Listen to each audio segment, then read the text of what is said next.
Welcome to Bad Gear, the show about the world's most hated audio tools. The 0 years were a tough time for fans of hardware synthesizers. Software instruments were taking over, Eurorack hadn't yet unfolded its full potential of destroying your credit score, and even synth gods were forced to do weird stuff to stay afloat. Today we are going to talk about the Evolver. This 2002 attempt to throw a bridge between Dave Smith's immortal legacy of timeless analog instruments and his unparalleled expertise in pushing forward digital technology seems like the love child of late 90s raveploitation and the time-consuming patch creation of modern modular. Freaking legend. At the first glance, the Evolver is ticking all the boxes. A robust metal enclosure is covered with a psychedelic carbon copy of Dave Smith's 2001 text declaration, 8 knobs that are even steppier than a Prophet 5 filter,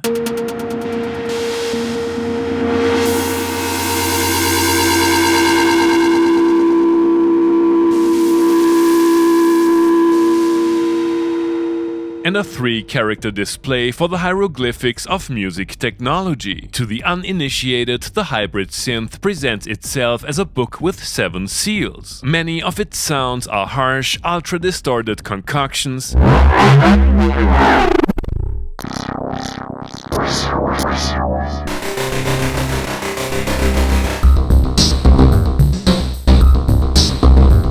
and need to be modified with a parameter that sounds like a 90s Eurodance act in order to be played with a keyboard.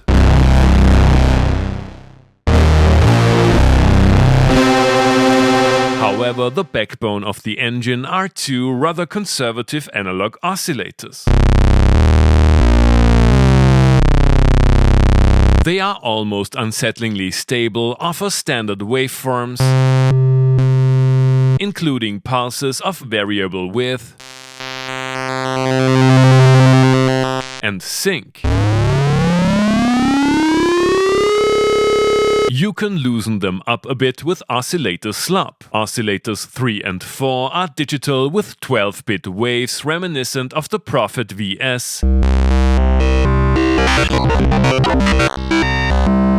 and basic frequency and ring modulation. 2 analog-digital oscillator tag teams plus noise are hardwired to 2 analog filters, switchable between 2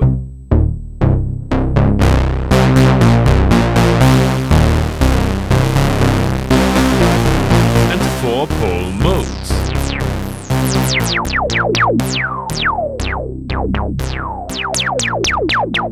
They have to be tweaked with the same set of controls, but you can define an offset with a split parameter.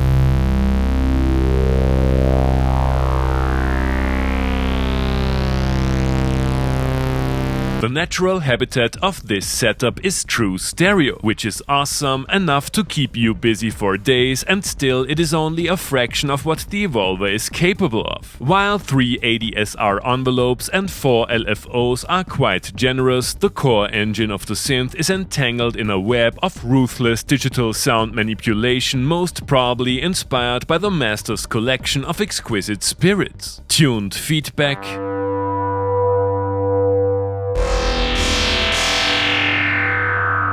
Grunge for turning these feedbacks to 11, a multitap delay with feedback, and feedback on steroids,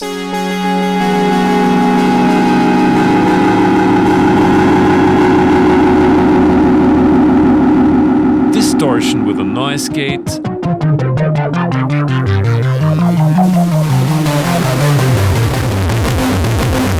output hack for, you guessed it, more distortion rudeness,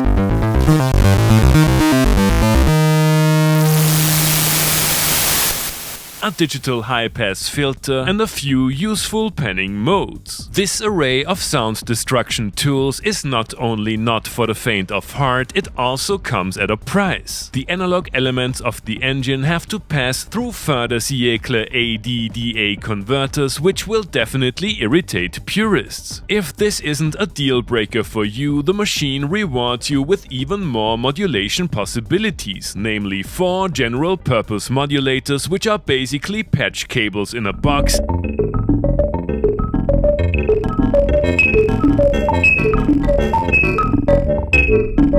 And last but certainly not least, 4 rows of 16-step sequencer goodness for pitch, oscillator wavetables, and modulations.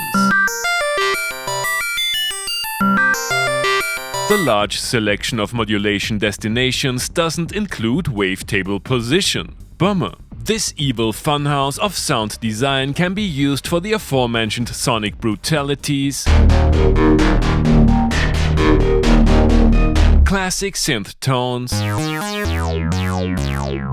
and processing external signals, which can be turned into another modulation source using the envelope follower. MIDI implementation is comparably nice. Leave a comment if you have tried polychaining or a software editor. The synth is spiked with too many secret tunnels for workflow optimization and workarounds to be mentioned here, and classic evolvers can be found for the price of 2 or 3 decent Eurorack modules. Dave Smith's Evolver is a funky little mono synth with a depth of tweakability that would make many modular aficionados blush. Is it too cryptic for users spoiled by the hands-on approach of vintage classics or Eurorack?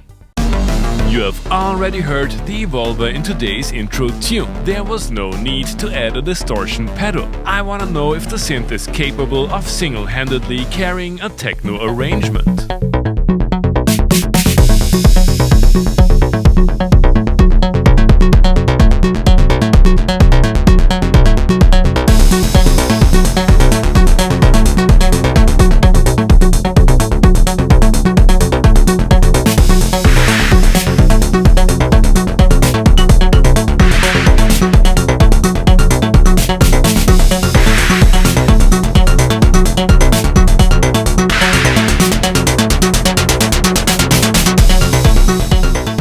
This setup could keep a crowd entertained for an entire night. Both the analog and digital oscillators are clearly in the tradition of Dave Smith classics, and the filter works great for taming the madness. However, I was cursing like a sailor until I became somewhat familiar with the UI, and the sketchy knobs and archaic display didn't exactly help. The presets are surrounded by controversy for a reason. Time to use the Evolver as a normal synth.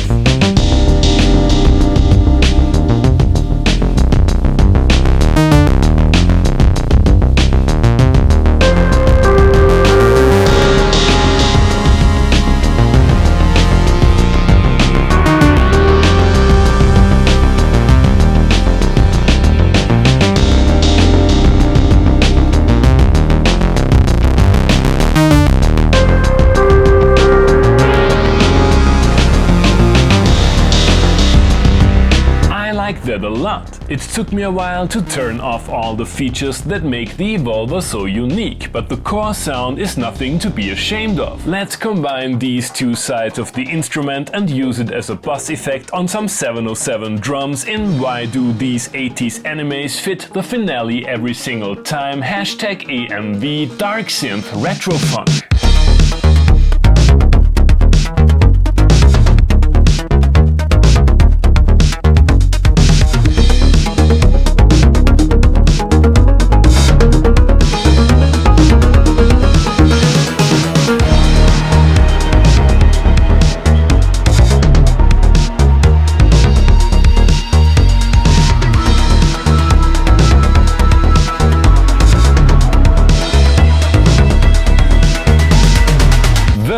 DSI Evolver is a quirky mono-synth that seems to be laden with too many features for its own good. It offers sound design possibilities comparable to a well-configured modular setup, and after a brief period of confusion, creating complex and easily reproducible patches becomes second nature. However, I couldn't shake the feeling that the instrument's digital gadgetry has a negative impact on more conventional sounds, and I do understand people who don't want to deal with a fiddly UI and sometimes unintuitive metric system. At the time of the Evolver's release, Dave Smith was already an icon of music technology. He could have been resting on his laurels, slap his name on some rehashed synths, and yet he chose to start all over again and push innovation even further. That gives me hope for the synth creators of today. Thanks for watching and see you next time!